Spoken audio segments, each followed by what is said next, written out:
Randy Orton just caught everyone's attention by breaking character, so we'll see what's that about. We'll also check out what's new with Jade Cargill, Bianca Belair, and more. Starting things off with Randy Orton and the big talked about fashion and how he broke character recently.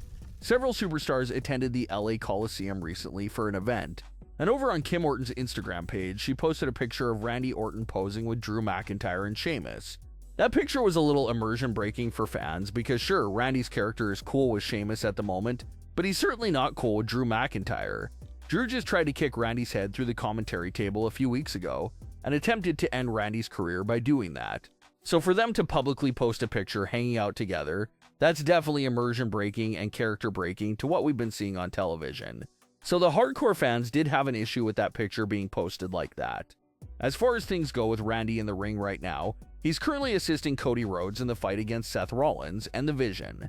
But as many fans said, and how Paul Heyman even said, everyone wonders how long Cody and Randy's partnership will last before jealousy and the championship gets in the way there. So big things could be coming Randy's way for sure.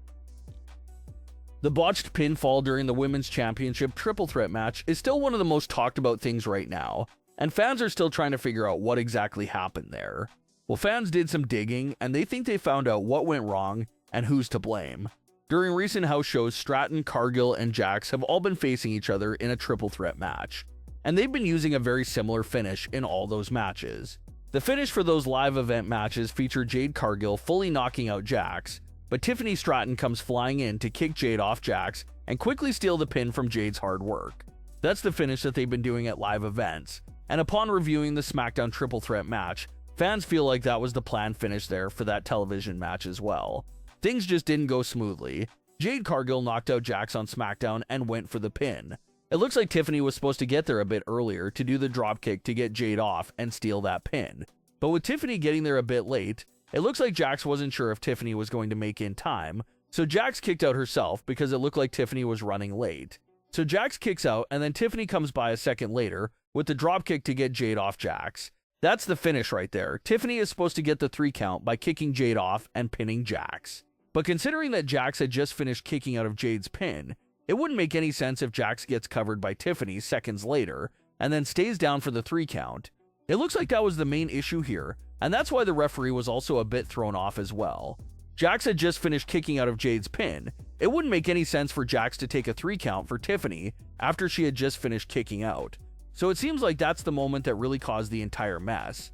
Jax kicked out of Jade's pin when it was originally supposed to be broken up by Tiffany, but Jax was scared Tiffany was going to be too late to break it up.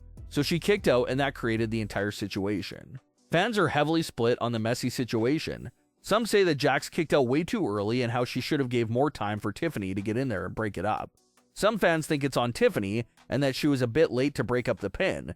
One fan that jumped in on this conversation saying that Tiffany was the real one to blame for being late claims that Jade Cargill liked their tweet that was putting all the blame on Tiffany Stratton.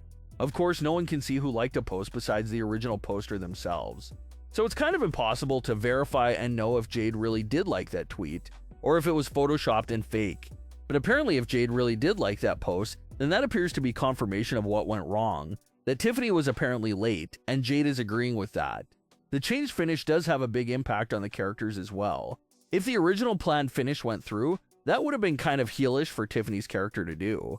Jade does the hard work, and then Tiffany just comes in there and steals the win off of Jade's move. That definitely doesn't seem like the babyface thing for Tiffany to do. Stealing a win and being an opportunist like that really gives off some heel vibes. And that finish looks like it would have also protected Jade Cargill even more, because she was right there, she would have had the title, but it's stolen from her at the last second. But because of the changed finish, all those elements did change. Tiffany no longer stole the win off Jade's hard work. Instead, Tiffany just hit her own finisher and pinned Jax off her own move, so that kind of erased some things that the original finish would have planted there. That original finish definitely had Tiffany looking a bit more in the middle of being a babyface and a heel. But all that had to change because of the botched finish. So if the like post is real, fans feel a bit off about it because it kind of feels like throwing your fellow superstar under the bus. But it looks like Jade just wanted everyone to know that it wasn't her fault and how she did everything perfectly. A lot of fans were wondering if the company or maybe Jax or Cargill would address the wonky finish on SmackDown and use it as an excuse to try and get another title match. But so far they haven't addressed it and probably won't, because that's the type of moment you want people to forget, not really highlight even more. so it's unlikely they'll address it within the storylines, but it will be fascinating to see who in the world Tiffany defends her title against next, following the Crown Jewel match. Because outside of Cargill and Jax, there's legitimately no one solid for Tiffany to defend against on SmackDown. But especially with Crown Jewel around the corner, it looks like they have lifted all brand split restrictions. We're seeing NXT superstars appear on the main roster. Raw and SmackDown superstars are constantly crossing over to other shows. So if things stay trending in that direction of the brand split being less enforced, maybe that's how Tiffany could end up getting a solid new challenger. SmackDown is a ghost town in the women's division, but maybe Tiffany could end up defending against someone from Raw or NXT, and that could buy them some more time there until SmackDown really adds some depth in their women's division. Speaking of the depleted SmackDown women's division, let's take a look at the latest for one of the biggest stars that currently missing from that roster, and that's Bianca Belair. You have to go way back to April with WrestleMania 41 for Bianca's most recent match that she wrestled in.